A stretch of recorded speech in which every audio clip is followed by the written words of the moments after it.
반갑습니다. 지난 시간에 부처님께서 사람 몸 받기가 어렵다는 그 말씀을 하시고 이 계문을 잘 지켜야 된다. 수천리를 떠나 있어도 내가 준 계문을 잘 지키면 그것을 받아서 실천을 하면은 그 사람은 도를 얻는다.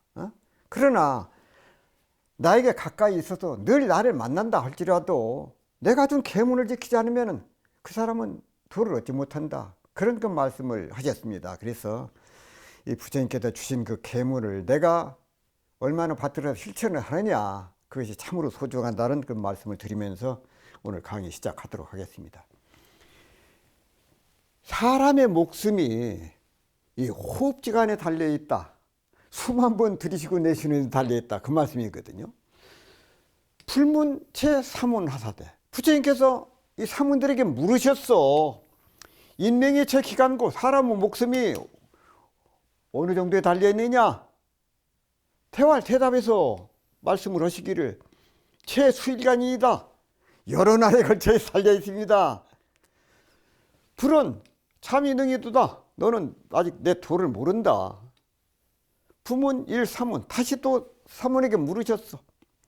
인명이 제 기간고 사람 목숨이 어느 기간에 달려있느냐? 대답해서 말씀을 하시기를 제 반칙간이다. 밥을 먹는 동안에 달려있습니다. 부처님께서 모든 제자에게 물으시되 사람의 목숨이 얼마 사이에 있느냐? 제 기간. 한 제자가 대답하되 수일 사이에 있나이다. 수일간에 있습니다. 부처님께서 말씀하시되 너는 아직 도가 능어들 못하다. 아직 내가 물은 정답을 모른다. 미능.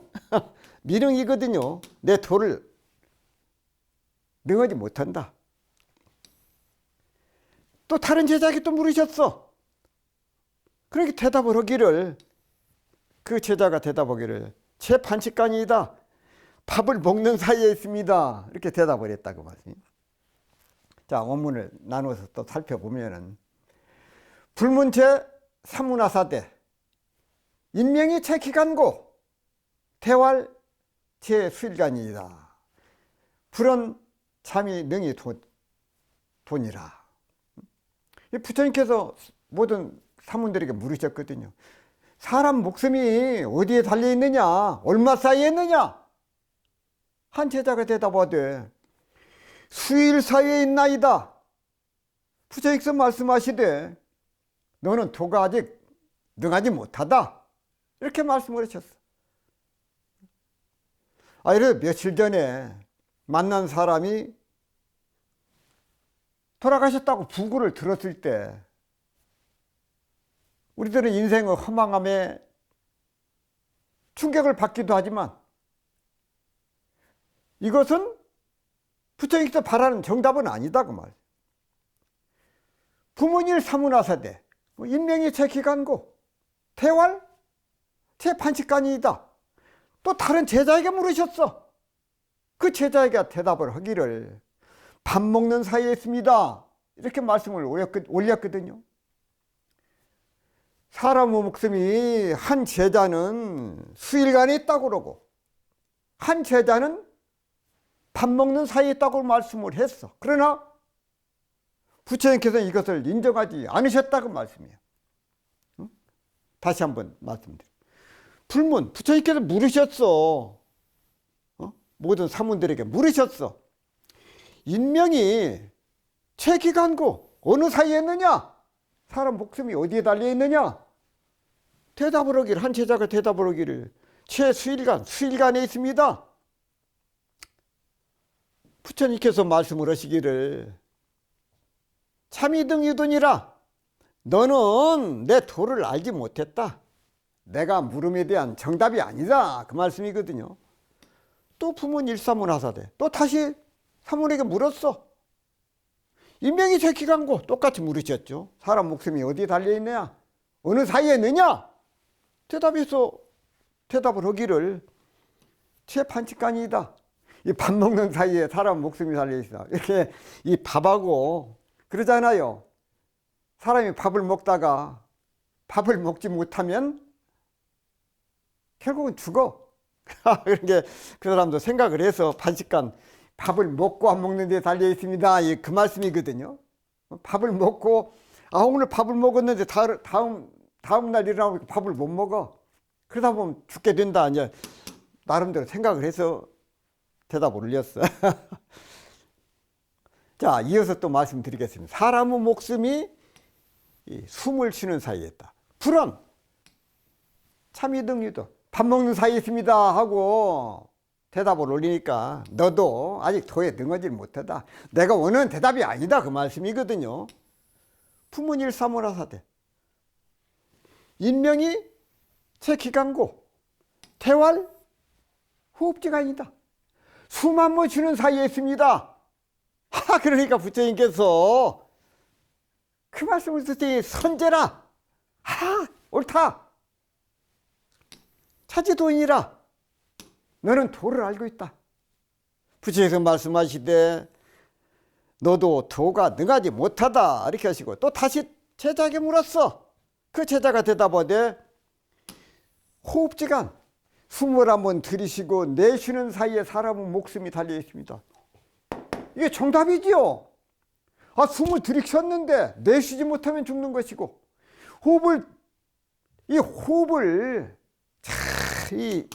이 호흡지간 숨을 한번 내쉬고 들이쉬는데 거기에 사람 목숨이 달려있어. 부처님께서 말씀하실 때 착하고 착하다. 옳다. 네 말이 맞다. 그 말씀이야. 차지도인이라. 내가 도를 알았다.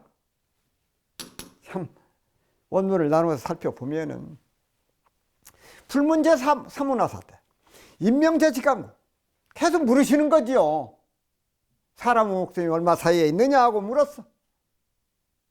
사람이 살아있다 죽는데 시간이 얼마나 걸리느냐 그 질문이거든요. 사람이 태활 호흡지간이다. 불은 선제라 차지도인이라. 대답을 하되 숨 한 번 쉬는 사이에 있나이다 하고 말씀을 드리니까 그때다 부처님께서 말씀을 하시기를 착하고 착하다. 선제라. 내가 도를 알아뒀다. 이렇게 말씀을 하셨다고. 왜 그러냐면은 되게 사람의 죽음은 예측을 못해. 어제 봤는데 오늘 아침에 그 사람 죽었다고 연락이 와. 교통사고로 갈 수가 있고 병을 앓던 사람이 갑자기 또 증세가 나빠져서 죽을 수도 있고 올 때는 순서대로 왔지만은 갈 때는 순서가 없어. 사람은 가는 길이 언제 저승길을 갈지도 알지 못하는 것처럼 사람의 죽음은 그 누구도 예측하지 못하는 가운데 하나다 그 말씀이에요. 자, 점심 식사를 함께 하고 헤어지면서 저녁에 다시 만나기로 한 사람이 갑작스럽게 교통사나 어떤 사고를 해가지고 돌아가셨다는 소리를 들었을 때 사람의 목숨이 얼마나 덧없는 것인가를 깨닫게 된다고 말씀이에요. 그러나 부처님께서는 이것도 삶에서 죽음으로 가는 시간으로는 만족한 답이 아니라고 생각을 하셨어. 부문일사문 임명체 기간 다시 다른 제자에게 부처님께서 물으셨어. 사람의 목숨이 얼마 사이에 있느냐고 다시 물었어. 두 번째 제자답도 허락하지 않으시고 세 번째 제자에게 똑같이 질문하셨어. 태활 호흡지간 불은 선제라 차지도인이라. 숨 쉬는 사이에 있습니다. 사람의 목숨이 숨 한 번 쉬고 내쉬는 데 달려 있습니다 하고 대답을 하자 부처님께서 선제라. 그렇다. 내가 도를 아는구나. 이렇게 답을 하셨다고 말씀이에요. 두 번 걸쳐서 질문을 하셨는데 만족한 답을 얻지 못하신 거예요. 부처께서 세 번째 제자에게 살아있는 사람이 죽는데 걸리는 시간이 숨을 내쉬었다 들이쉬지 못하거나 들어 마셨다가 내쉬지 못하면 죽는다는 대답에 흡족하신 표정으로 그 제자의 대답을 인정하신 것이다 그 말씀이에요. 아주 드문 얘기는 하지만은 직접 보고 있는 눈앞에서 혹은 잠깐 전화 받는 사이에 운명을 달리했다는 이야기를 들으면 사람의 목숨이 얼마나 험한 것인 줄 알 수 있어. 사람의 삶과 죽음의 경계는 알고 보면은 찰나지간에 있음을 알아야 된다고 말씀이에요. 잠깐 사이에 수만 번 들이쉬고 내쉬는 사이에 사람은 목숨이 달려있다고 말씀이에요. 소세산 대종사께서 말씀하시기를 사람의 생사는 비하건대 눈을 떴다 감았다 하는 것과 똑같고 숨을 들이쉬었다 내쉬었다 하는 것도 같고 잠이 들었다 깼다 하는 것도 같나니 그 조만의 차이는 있을지언정 이치는 같은 바로서 생사가 원래 둘이 아니요 생멸이 원래 없는지라 깨친 사람은 이를 변화로 알고 깨치지 못한 사람은 이를 생사라라고 말씀을 하셨습니다. 사람이 명을 마치게 되면 그동안 이승에서 애지중지하면서 쌓아놓은 채생명리는 어느 것 하나 가져도 가져가지 못하고 오직 애착탐착의 원인이 될 뿐이다 그 말. 그러므로 시시때때로 목숨의 부질없음을 묵상을 하여서 애착과 탐착이 없는 담담한 마음을 길들이는 생활을 하도록 우리가 유념을 해야 되겠다고. 소세산 대종사께서 열반 전후 후생길 인도하는 법문에서 생사는 마치 사시가 순환한 것 같고 주야가 반복되는 것과 같아서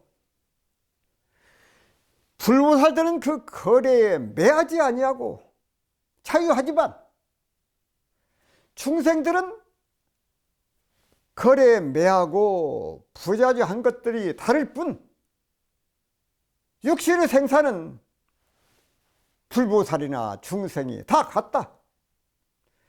또한 생사일이 크고 무상은 신속하기 때문에 늘 죽음을 염두에 두고 조심조심하면서 살 것을 당부하셨습니다. 이 책은담에 보면 병든 뒤에 건강의 보배rum을 생각하고 어지러움에 처한 뒤에 평화의 복됨을 생각하는 것은 빠른 지혜가 아니다. 복을 바라면 그것이 재앙의 근본임을 알고 삶을 탐내면 그것이 곧 죽음의 원인임을 안다면 이것이 뛰어난 식견이라고 말씀을 하셨습니다. 삶과 죽음이 멀리 있지만을 알아야 돼요. 또한 나무 일처럼 생각해서도 안 돼요. 재물이나 명예를 탐내는 것이 곧 재앙의 씨앗이고 구차에 살려고 애쓰는 것은 자신의 무덤을 파는 소침을 미리 깨닫는다면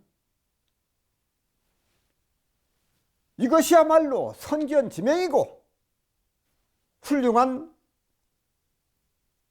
탁경이라고 할 것이다 그 말이에요. 비록 남으로부터 존경을 받지는 못할지언정 비난을 받는 삶을 살아서는 안 된다. 왜 그런가? 사람의 목숨이 무한하지 않기 때문이에요. 무상이 신속하고 시간은 사람을 기다려주지 않는다고 말씀입니다. 위나라와 초나라, 오나라 연합군이 맞붙은 적벽대전에서 제갈량은 관우에게 화용도에서 기다리다 도주해 오는 조조를 죽이라고 했습니다. 하지만 관우는 예정을 생각해서 조조를 놓아주었고, 제갈량은 군령을 어긴 죄로 관우를 참여하려고 했습니다. 유비가 죄는 중에도 피로 기란 형제를 죽일 수 없으니 살려달라고 간청을 했습니다. 이에 제갈량이 제가 사람으로서 살릴 수 있는 방법을 모두 쓴다 해도 진인사 대천명이라 목숨은 하늘의 뜻에 달려있으니 하늘의 명을 기다릴 뿐입니다 하고 말을 했습니다. 진인사 대천명, 큰일을 앞두고 사람이 할 수 있는 일을 다 한 후에 하늘의 결과를 맡기고 기다린다는 말로 진인사 대천명은 좌우명으로 많이 쓰이고 있습니다. 청나라 소설가 이여진이 쓴 경화록에는 진인사 천명이라는 구절이 있는데 이 또한 같은 의미라고 할 수가 있습니다. 이 42장경 제38장 법문은 무상신속, 곧 무상이 신속하고 빠름을 일깨워 주신 소중한 말씀입니다. 한 번 더 정리하고 마무리하겠습니다. 불언, 차비 능이도 앞에서 그랬지요. 사람 목숨이 수일간에 달려있다. 이것도 인정하지 않으시고 또 그 뒤에는 밥을 먹는 사이에 있습니다 해도 그것을 인정을 하지 않았어. 참이 능이도이나 자네 너도 아직 도에 능하지 못하다. 또 다시 물으셨어. 인명이 최기간고 사람 목숨이 어디에 달려있느냐? 태활, 호흡지간이다. 호흡하는 사이에 달려있습니다.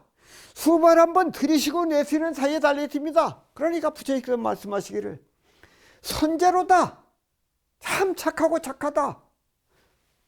차지도인이라 너는 도를 알았다. 무엇을 알아? 생사이도 사람의 목숨이 호흡간에 달려있는 것을 너는 알았구나. 이 말씀이에요. 그래서 참 우리가 사람의 목숨 받기도 어려운데 어떻게 살아야 되느냐? 잘 살아야 된다. 왜? 사람 목숨이 이 호흡기관에 달려있다.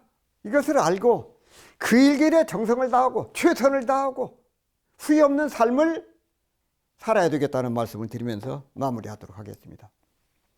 자, 39장을 함께 공부하시겠습니다. 자, 나의 말을 믿고 순종을 해라. 내가 하라는 대로 해라. 풀은 학불도자, 도를 배우고자 하는 사람은 풀수원서를 부처님께서 하시는 말씀을 개응신순 믿고 따르라 그 말이거든. 다 그렇게 응하라. 피와 식물, 꿀을 먹음에 있어서 중변계층인 듯하야 오경 여기니라. 부처님께서 말씀하시기를 도를 배운 이는 나의 말하는 바를 다 믿고 순종을 해라. 믿고 따르라. 비컨대 꿀을 먹음에 가까운 데나 가운데를 먹으나 가에서 또 먹으나 그 맛이 한 맛이요. 간장을 가운데서 떠먹으면 더 짜고 가에서 떠먹으면 덜 짠 게 아니야. 꿀도 마찬가지다 그 말. 나의 말도 또한 그렇다. 오경력이라 나의 말도 또한 그렇다. 제 39장 본문 말씀은 불법을 공부하는 공부인은 부처님 말씀을 의심하지 말고 따라야 된다는 그 말씀이거든요. 왜 그러냐? 그것은 마치 꿀을 먹을 때 어느 곳을 찍어서 먹어도 가에서 먹으나 가운데서 먹으나 그 맛이 같아요. 그래서 부처님의 말씀은 중간이나 끝이나 모든 중생들을 올바른 길로 인도해 주는 그런 법문이기 때문에 그런다고 말씀이에요. 원문을 나누어서 살펴보면은 불수원설, 개응신순, 부처님은 설한 바를 모두 응당히 믿고 따라야 된다. 부처님은 평생 84,000가지 법문을 하셨다고 그런다. 수기설법으로 만나는 사람, 장소, 그때그때 상황에 따라서 수많은 법문 말씀을 하셨어. 그러다 보니 군데군데 말씀이 서로 상치된다고 생각할 수가 있는데 여기 소신 말씀하고 저쪽에 소신 말씀하고 좀 다르다, 그런 생각을 갖기가 쉬워. 왜 여기서 이렇게 말씀하셨는데 저기서는 저렇게 달리 말씀하시네? 그렇게 생각할 수가 있어. 근데 이것을 보고 부처님의 법문이 잘못되었다고 생각하고 논리와 비판으로 따르지 않을 수가 있어. 그런데 그것을 미리 경계해서 이렇게 하신 말씀이요. 꿀을 먹는데 가에서 먹으나 중간에서 떠먹으나 같은 맛이다. 비여식밀, 중변개청. 비하건대 꿀을 먹으면 중간 부분이나 끝 부분이나 모두 단맛이 같은 것처럼 부처님의 법문 말씀도 어느 한 곳도 다름이 없다는 말씀이다 그 말. 꿀통에 들어있는 꿀이나 소금자루에 들어있는 소금의 맛은 어느 곳을 찍어서 먹어봐도 그 맛이 똑같아. 꿀을 조금만 맛을 보아도 전체를 알 수 있듯이 부처님 말씀도 언제 어디서 하든지 조금도 틀림이 없음을 믿어서 그 가르친 대로 공부해 나간다면 반드시 원하는 바를 이루어서 성공할 수 있다는 것이다 그 말씀이에요. 장소에 따라서 사람에 따라서 말씀이 다른 것은 그때그때 그 처지, 그 사람의 근기에 따라서 맞춰서 법문을 설해 주셨기 때문에 그런다고 말씀이에요. 오경력이 내가 가르치는 법도 또한 그러하다 그 말씀이에요. 꿀을 먹는 것과 같고 소금을 먹는 것과 똑같아. 우리는 상식적이고 편단적으로 단편적으로 생각을 했을 때 앞말과 뒷말이 서로 다르면 의심하고 믿지 않아. 그러나 부처님의 84,000 법문은 드러난 일부 부분만 가지고 거기에 의심을 품어서는 안 된다고 말이야. 나 이해가 부족하고 내가 모를 뿐이다 그 말씀이야. 당시의 상황이나 그 처지를 헤아려서 그 본의를 알게 되면 쉽게 이해할 수가 있어. 진리를 깨치신 성자들의 말씀은 결코 틀릴 수가 없어. 진리를 자로잰 듯이 알고 있으니 불생불멸과 인과보응의 진리를 벗어난 말씀을 하실 수가 없다 그 말씀입니다. 그러나 아무리 공부를 했어도 진리를 깨치 못한 사람은 깨친 사람과 비슷하게 말을 할 수는 있어. 그러나 대충 적당히 얼굴에서 넘어가기 때문에 결국은 거짓말이 드러날 수밖에 없다 그 말. 진리의 모습은 확연히 깨치지 않고서는 가히 흉내 낼 수조차 없기 때문에 그런다고 말씀해요. 옛날 어느 마을 뒷산에 조그만 절에 훌륭한 노승 한 명이 살고 계셨어. 하루는 한 청년이 도에 발심해서 노승을 찾아와서 제자 되기를 원했습니다. 노승은 제자에게 밥을 짓고 빨래하고 청소하고 나무 하는 일 외에는 아무런 말도 하지 않았어. 어느덧 10년 세월이 흘러서 노승이 청년을 불러서 말씀을 하셨어. 내가 갈 때가 되었다. 나는 아랫마을 김정숙 댁 아기로 태어날 것이니 나를 보고 싶거든 태어난 지 3일 후에 그 아기를 찾아가 봐라. 아이가 오른손에 입을 대고 천정을 한번 쳐다본 후에 빙그레 웃으면서 왼쪽으로 돌아 누울 것이니 그러면 나인 줄 알아라. 그러면 뒤도 옆도 쳐다보지 말고 신발을 신은 후 당장 내 발길 닿는 대로 멀리 달아나가라. 그리고 기다리면서 살아라.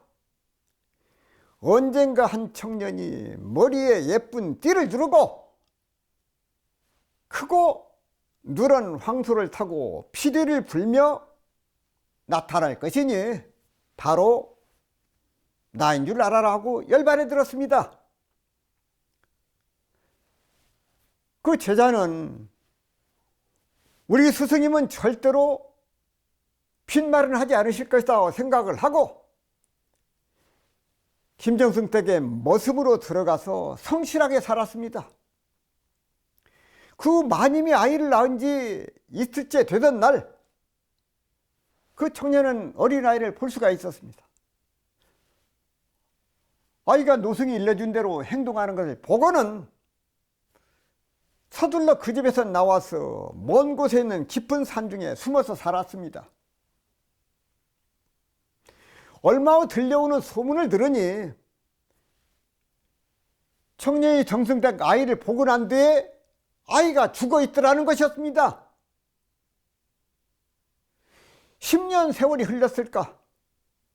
하루는 밭을 메고 있는데 한 청년이 머리에 예쁜 띠를 두르고 황소를 타고 피리를 불며 나타났습니다. 그는 곧장 달려가 스승님을 부르며 흐느껴 울었습니다. 그 사람은 너였구나. 기다리라고 얼마나 고생했냐. 그 청년은 그 말 한마디에 마음이 열려서 도를 얻게 되었습니다. 스승님의 말씀을 굳게 믿고 기다린 그 마음이 깨달음으로 이어진 것입니다. 금강경 제14장에 열애는 이 참말을 하는 이며 실다운 말을 하는 이며 변함이 없는 말을 하는 이며 속이지 않는 말을 하는 이며 다르지 않은 말을 하는 이라고 말씀을 하셨습니다. 이는 부처님께서 자신을 내세우고 자랑하기 위해서 하신 말씀이 아니라 철없는 중생들이 당신의 말씀에 의심을 갖지 않도록 판정적으로 말씀하셨음을 알아야 합니다.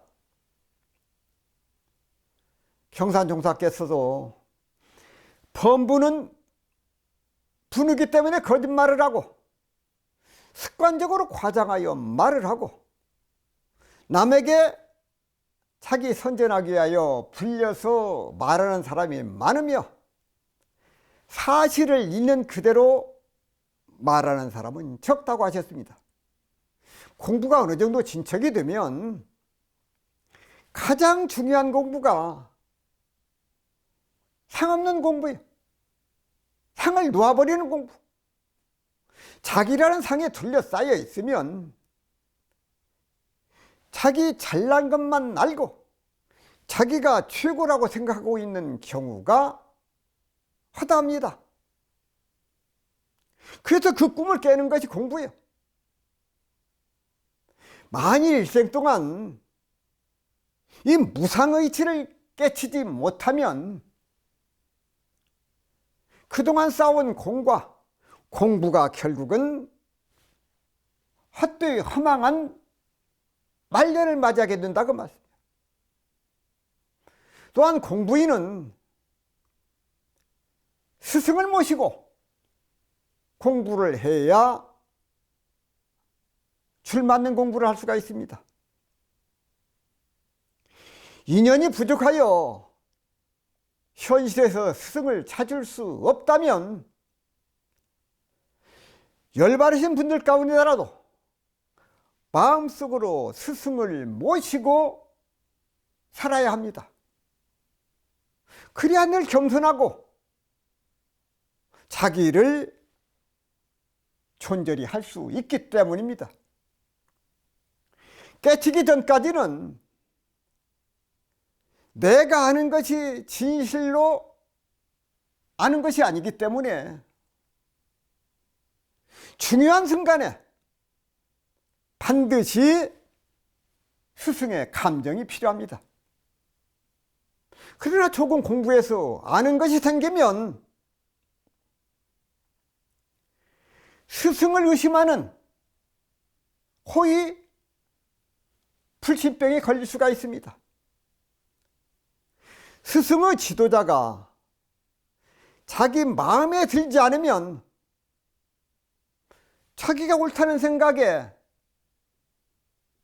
스승의 의견을 무시하고 자신의 생각대로 취사를 하게 된다는 것입니다. 소서단 대종사께서도 중근의 병증에 대해서 확실히 깨치지는 못했으나 순전히 모르지도 아니하여 때때로 말을 하거나 글을 쓰면 여러 사람이 감탄하여 환영하므로 제 위에는 사람이 없는 것 같이 생각되어 제가 저를 믿고 제 허물을 용서하며 이 스승을 함부로 비판하며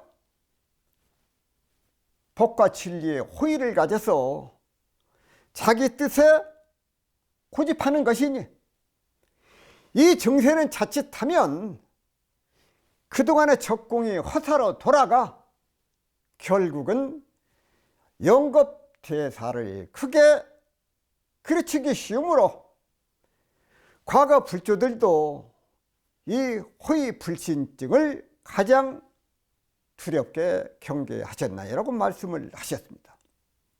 부처님의 말씀을 단편적인 지식이나 얕은 아르마리로 판단하려 한다면 그것은 바로 영생을 가르친다고 하셨습니다. 참으로 이 일을 두렵게 알고 주의를 해야 합니다. 화엄경에서 말씀하시기를 신심이 능히 불도를 이룬다 하셨고, 법화강에서 말씀하시기를 믿음이 있는 사람에게는 불법을 설하고 믿음이 없는 사람 앞에서는 불법을 설하지 말라고 하셨습니다. 설해봐야 믿지 않고 불법을 해박하는 죄로 반드시 지옥에 들어가 영원히 벗어날 기약이 없을 것이라고 하셨습니다. 또 말씀하시기를 자신의 마음이 바로 부처이니 이 마음 밖에서 부처를 찾는 것은 의도라는 것을 깊이 믿으라고 하셨습니다. 42장경 제39장 법문은 의법 무차 곧 법을 믿고 법에 의지하면 태도에 크게 어긋남이 없음을 가르쳐 주신 소중한 법문 말씀입니다. 한 번 더 마무리하도록 하겠습니다. 불은 부처님께서 말씀하시기를 학불도자, 이 불도를 배워서 배우는 공부하는 사람은 불수원설, 내가 하는 말을 개응신순하라, 다 믿고 따르라. 다른 생각을 하지 말아라. 호의불신증을 갖지 말아라. 내가 하는 말에 대해서 의심을 갖지 말고 믿고 따르라. 피여식물, 이것은 마치 뭐와 같는 거니? 꿀을 먹는 것과 같아. 부처님 그러시거든요. 여기서는 이렇게 말씀하시고 저렇게는 저렇게도 말씀하실 수가 있는데 그것은 근기와 처지에 따라서 거기에 맞게 말씀을 하셨어. 그게 이 말씀하고 저 말씀이 틀린 게 아니다, 그 말씀이요. 꿀이 가운데서 먹는 것이나 가에서 먹는 것이나 중간에서 먹는 것이나 중변계첨, 가에서 먹으나 가운데서 먹으나 그 맛이 같아. 오경력이니라. 나의 말도 또한 그와 같다. 경우와 처지에 따라서 그 사람은 근기에 따라서 거기에 맞게 말을 해줬을 뿐이지 이 말이 틀린 말이 아니다. 그러니 의심하지 말고 내가 하는 말을 잘 믿고 따르라. 그 말씀을 드리면서 마무리하도록 하겠습니다. 제 40장을 함께 공부하시겠습니다. 도를 행하면 몸은 자연히 따르게 된다. 마음이 어떤 결정을 하게 되면 몸은 따라가거든요. 부처님께서 말씀하시기를 사문행도 사문이 도를 행하되 무여 마우라가, 이 방앗간에서 돌아가는 소를 마우라고 그럽니다. 신수행도, 몸은 비록 도를 행하나 신불도 행, 마음은 도를 행하지를 않으면 하용행도리요. 사람이 도를 행할진데 사문께서 도를 행할 때 맷돌을 돌리는 소같이 하지 말라. 맷돌을 돌리는 소는 지금 거기서 무엇을 갈고 있는지, 내가 이것을 왜 해야 되는지 모르고 그냥 주인이 때리니까 맷돌만 돌려. 도를 닦는 이가 만일 형식에 의지하여 도를 행하고 마음 가운데는 도를 행하지 않아. 몸은 이렇게 행하는데 마음은 그것을 왜 하는지도 모르고 하고 있으면은 어찌 참 도를 행할 것인가? 어찌 도를 행할 것인가? 말짱한 일이다, 그 말씀이거든. 마음 따로 몸 따로 그렇게 해서는 안 된다. 제 40장 법문은 도를 닦음에 있어서 마음 가운데 철저한 각성이 있어야, 그래야 도를 얻을 수가 있어. 도를 성취할 수가 있다. 이것을 강조를 해주신 그런 법문 말씀이요. 자, 맷돌을 돌리는 소처럼 겉으로는 부지런히 수행하지 좀 보여. 주인이 안 가면 때리니까 가. 근데 마음으로는 진실되게 구도는 마음이 간절하지를 않아. 왜 하는지를 모르고 다른 사람이 하니까 자기도 따라서 해. 그럼 백날을 해도 결국 도를 깨우치도 못해. 마음 가운데 굳은 신심이라든지 굳은 소원이 세워진 뒤에야 비로소 참다운 수행을 할 수 있다, 그 말씀이거든. 몸 따로 마음 따로 백날 천날 일생을 해도 소용없어. 원문을 나누어 살펴보면은 무여마우, 수행자는 맷돌을 돌리는 소와 같이 그렇게 해서는 안 된다, 그 말이야. 이 마우라고 하는 것은 갈마자 소우자, 하루 종일 맷돌을 돌려. 연자방아, 이거 돌려. 그걸 마우라고 그래. 바쁘게 쉬지 않고 하루 종일 일을 하지만은 결국은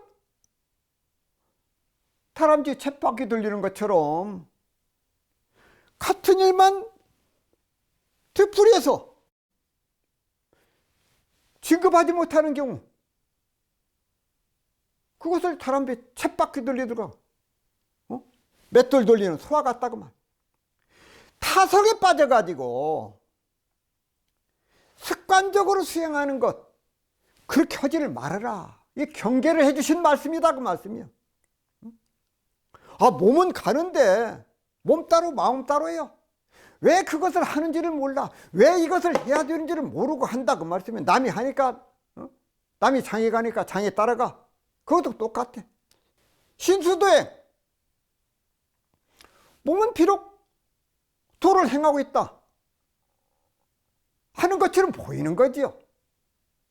겉으로는 열심히 도를 행하는 것처럼 보일지는 모르지만은 마음 가운데 철저한 믿음과 소원이 없이 몸만 왔다 갔다 하는 것은 도를 깨우치는데 아무런 도움이 되지 못해. 몸은 마음의 표현일 수도 있지만은 마음을 속이는 수단이 될 수도 있음을 알아야 돼. 신불도행, 마음은 도를 행하지 않는다는 말씀이거든요. 몸 따로 마음 따로요. 밖으로 드러난 겉모습은 도를 행하는 것 같지만은 실제로 내부의 마음은 그렇지 않다는 의미요. 그래서 형식만 남아있고 진실한 공부심이 없음을 말씀하신 것이다, 그 말씀이요. 심도약행, 하용행도, 만일 마음의 도를 행한다면 어찌 따로이 도를 행하겠는가, 그 말씀인데, 즉 진실한 마음으로 도를 행한다면 그것이 바로 공부인 것이지, 다른 공부를 따로 찾을 것이 없다는 말씀이다, 그 말. 도라고는 것은 한 마음을 찾아서 지켜 내 것으로 만드는 과정, 그것이 바로 공부예요. 도를 얻는 일이 특별한 수행이나 공부를 통해서 얻어지는 것이 아니다. 그러므로 공부를 하고자 하는 수행자는 오직 그 마음을 바르게 해서 한 마음으로 나아간다면 그 가운데에 큰 깨침이 있다고 말씀. 소태산 대종사께서 각자 타고 있는 소를 잘 길들여서 자유 차지하도록 하라고 말씀을 하셨습니다. 대종사 김남천에게 말씀하시기를, 내가 일전에 어떤 사람이 소를 타고 가는 것을 보니 사람의 권리대로 소를 끌지 못하고 소의 권리에 사람이 끌려가는데, 그 소가 가시밭이나 구렁으로 들어가면 가시밭이나 구렁으로 끌려 들어가고, 산이나 들로 가면 산이나 들로 끌려가서 자빠지고 엎어지니 의복은 찢어지고 몸은 상하여 차마 볼 수 없더라. 내가 그 광경을 보다가 그에게 말하기를, 그 소를 단단히 잡아서 함부로 가지 못하게 하고 꼭 길로만 몰아가면 그런 봉변이 없을 것이 아닌가 한즉, 그 사람이 말하기를, 그러하면 오죽 좋으리오마는 제가 무식하여 이 소를 길들이지 못하고 모든 권리를 소에게 맡겼더니 저는 점점 늙어지고 소는 차차 거칠어져서 이제는 도저히 어갈 능력이 없다고 하더라. 오늘 그대 오는 것을 본즉 역시 소를 타고 오니 그 소는 어디에 있는가? 남처인 사리귀를 방금 타고 있나이다. 대종사 말씀하시기를 그 소의 모양은 어떻게 생겼는가? 남처인 사리귀를 키는 한 길이요, 빛은 누른빛이요, 신은 삼으로 만든 신이 오며 수염은 혹 검고 혹 희게 났나이다. 대종사 웃으시며 말씀하시기를 그대가 소의 모양은 알았거니와 그러면 그대의 소는 그대의 하자는 대로 잘 하는가? 그대도 역시 소에게 끌려 다니게 되는가? 남처인 사리귀를 소가 대체로 저희 하자는 대로 하나이다. 만일 정당한 일에 소가 게으름을 부리오면 호령하여 아무쪼록 그 일을 하게 하오며 부당한 일에 소가 동하려 하오면 또한 호령하여 그 일을 하지 못하도록 하나이다. 대종사 말씀하시기를 그대가 소를 이미 발견하였고 길들이는 법을 또한 알았으며 더구나 소가 그대의 말을 대체로 듣게 되었다 하니 더욱 힘을 써서 백천만사를 다 자유자재하도록 길을 들이라고 말씀을 하셨습니다. 오늘 42장 강의를 통해서 우리가 이 부처님께서 이 불도사문 도를 행하되 이것을 마치 맷돌을 가는 소가 빙빙 돌아가면서 왜 그 일을 해야 되는 줄 모르고 하면은 그건 안 된다. 우리 마음이 가는 곳에 몸이 따라가. 왜 그 일을 해야 되는 줄 알고 해야 된다고 말씀이거든요. 그래서 몸 따로 마음 따로 하지 말고 그 마음을 낼 때 또 몸을 써서 행을 할 때 왜 그 일을 해야 되는지 그 일을 알고 바르게 보고 바르게 행하도록 늘 마음을 챙기고 또 챙기도록 주의하자는 말씀을 드리면서 오늘 강의를 마무리하도록